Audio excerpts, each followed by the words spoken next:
Chapter 27. Mchl Armstrong sets out upon a dangerous expedition. Its termination proves rather more than he can bear. He meets a good man, and takes service under him.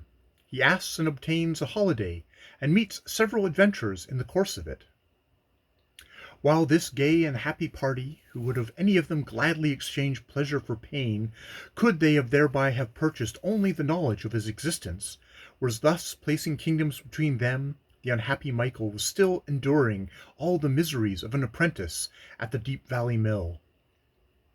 It would be difficult to imagine a stronger contrast in the situation of two brothers than that which many subsequent years presented between him and Edward.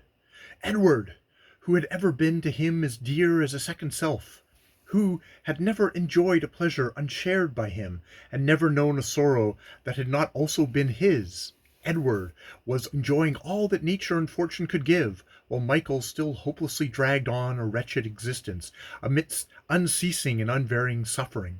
At length the desperate resolution was formed which put the officials of the Deep Valley factory in the state of activity already described. And where was Mchl the while? Safely ensconced in a sort of rude drain, which he himself had assisted to construct, when he held the regretted office of scavenger of the court, and over the aperture of which he had easily arranged sticks and rubbish sufficient to conceal him. Mchl lay for many hours listening to the hubbub which his absence occasioned. He distinctly heard the expression of Miss Poulet's anger and scorn, as messenger after messenger returned without bringing tidings of him, and had, moreover, the advantage of knowing the track he had purposely made on the grass which grew tall and rank immediately behind the factory, had led them, and would continue to lead them, all one way, while he would, of course, take especial care to go another. Having left his footmarks on the grass in the manner described, Mchl had scrambled through the bushes which covered the steep hillside for a distance of a few hundred yards, and then, taking advantage of layers of stones by which a patch of marshy ground had been rendered firm, he again crossed from the hill towards the factory without leaving any trace behind. By this simple device his pursuers were completely thrown out, for when night came and he crawled out from his shelter, no eye was open to look for him close to his prison walls, though very keen ones were busy elsewhere in search of him. The same strength of frame which had enabled him to escape deformity in the mill helped him well now, as well without food, without sleep, with every pulse throbbing between hope and fear, he strode rapidly onwards on the road he had come with Parsons 4 years before, carefully avoiding its grassy margin, however, lest more footsteps might be traced. Then, revolving with great clearness of local recollection the direction in which this road led, after mounting the hill, he firmly resolved, as long as his strength lasted, to pursue it, till it brought him to the door of his mother's home, provided always that he was not stopped short by the grasp of an overlooker in the way. The necessity of procuring food had not appeared to him any obstacle to the undertaking, for not only had he great faith in his own power of enduring abstinence, but he had faith too in the impossibility of begging at a farmhouse door for a morsel of bread, in vain, nor did either hope deceive him. He walked till nightfall with no other refreshment than water, caught in the hollow of his hand from a trickling roadside spring, and a few blackberries, snatched in terror as he hurried on. As darkness thickened round him, he called a counsel with himself as to whether it would be wisest to lay down under the shelter of a hayrick, and let sleep serve him for supper, or to venture a petition for a morsel of food at a decent-looking mansion which he saw at some distance, and walked on through the night, as if he succeeded by help of strength so recruited. After many anxious reasonings, pro and con, he at last decided upon the latter, and so well did his handsome face and simple assurance that he was very hungry plead for him, that he had not only obtained scraps sufficient for a hearty supper, but a crust or two for the following morning. And with his treasure he trudged on, footsore indeed, and with a pretty strong inclination to lie down and sleep, but mental energy sufficed for many hours to conquer bodily fatigue, and it was not till past 3 o'clock the next morning that he yielded at last laid himself down in a dry and, as he thought it, most delightfully comfortable ditch, and slept the sleep of youth and weariness for 3 or 4 hours. The bright beams of an autumn sun shooting directly upon his eyes awakened him, and he started up, ready and able to walk forward, sufficiently thankful for the hoarded crusts in his pocket. He was now not more than 7 miles from Ashley, a fact which he joyfully ascertained by a milestone on a road which he had reached, he hardly knew how, but it must have been by missing, not hitting the way he had endeavoured to find, for Parsons had not followed the high road from the town for more than a mile, and that was before Sir Matthew's carriage overtook him. Michael looked backwards and forwards along this wide, unsheltered road, and trembled to think how easy it would be to see and recognize a fugitive from any spot within sight of it. But there was a burning impatience at his heart when he thought of home, and remembered that he was within 2 hours' walk of it, which left all caution far behind, and commending himself to God, he set off at the fleetest pace he could achieve towards Ashley. No symptom of pursuit, however, alarmed him. From the moment he quitted the mills to that when he reached the door which had once been his mother's door, no terror of the kind had come near him. He had heard no whispering voices, nor seen shadowy figures stealing towards him from a distance. All he had most feared was got through with ease, but all he had most fondly hoped turned out a fearful blank. As Michael drew near the door, he remembered so well every object which met his eye that he began to fear lest he himself might be remembered by others, and making a circuit to avoid Sir Matthew's mills, he reached Hoxley Lane without having met a single face he knew.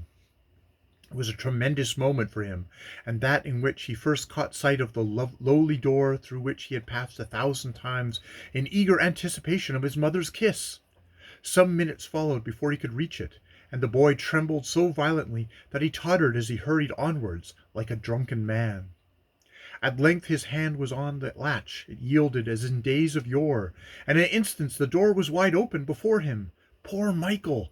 What death can have a pang so bitter as that he felt when, the almost impossible project of reaching his mother's home being performed, he found that home empty and desolate, and telling him as plainly as angels trumpet-tongued could do that she was dead. A dismal groan burst from him, and he sank on the floor just where he had last stood gaily talking to her of his bright fancies for the future, a few hours before he was snatched away from her forever. The noise he made reached the ears of a woman in the front room, and she opened the door of communication to ascertain who it could be, rummaging in the empty room that was to let. "My gracious, I should like to know who you are. What do you want here, you ragamuffin? Is this the way you come to take lodgings, pray?"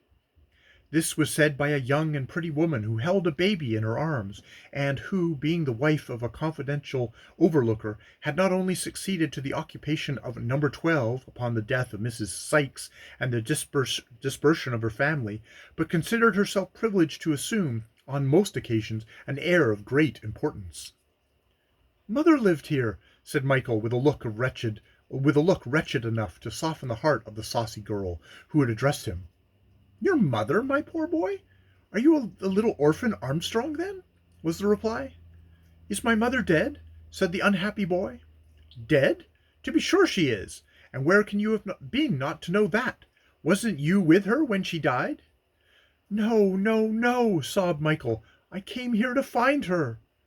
"Poor fellow, that's dismal enough to be sure. I've been Ashley born, but I haven't heard a deal since I comed here about the widow Armstrong, and the boy has died."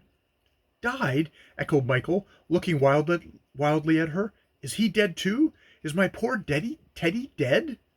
"Surely he is," replied the unthinking young woman, who, in truth, knew nothing about either the widow Armstrong or her son, but remembered hearing that a little more than a year before she took possession of the premises, a widow Armstrong had died in the back room, for grief at having lost a boy.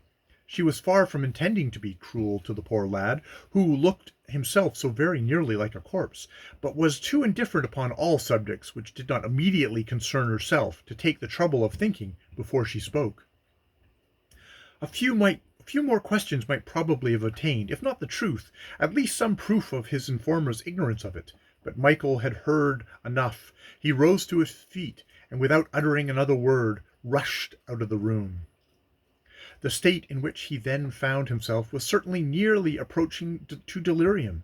His strength of body and mind completely exhausted by fatigue, fasting, and intense anxiety, the blow which had fallen upon him was heavier than his reason could bear, and he wandered forth into the fields without knowing where he was, or having any distinct idea of what had befallen him. His devious and unheeded path led him to a spot, at a distance of nearly a mile from his former house, at which several miniature rocks of sandstone gave something of wildness and dignity to the little stream, which for the most part runs tamely enough, and looks little more than a wide and dirty ditch as it passes through the town of Ashley. A multitude of cotton factories, with their tall chimneys mocking the heavens, were visible in the distance on the other side, and the boy stopped in his wild, hurried walk to gaze upon them, with a feverish consciousness that there at least stood something he had seen before. A frightful flash of memory then shot across his brain. His mother dead, his darling Edward dead, himself a houseless, friendless, starving wretch, who soon would be caught and carried back to the prison house he had ran from, only to learn that he had no friend on earth. Such were the thoughts which racked him as he stood upon the edge of the rocky little precipice, and fixed his eyes upon the quiet water that flowed some 20 feet beneath him. It seemed to present an image of coolness and repose. His burning lips longed to kiss the gentle ripple on its surface. He drew nearer to the extreme verge. "I should be safe there," he murmured, looking downwards, till his sick head reeled. "God forgive me," he added, raising his eyes to heaven, "but if I drown, mother, I shall go to thee." And as he spoke the words, he sprang forward and plunged into the stream. The shock restored his wandering senses in a moment, and he felt that he was perishing, though unconscious that it was by his own act, and forgetting how little reason he had had to wish for life, struggled hard to grasp a bush that protruded from the bank into the stream. But he could not swim, and the efforts he made, though they served for a minute or two to keep him afloat, only increased the distance between himself and the object he endeavored to reach.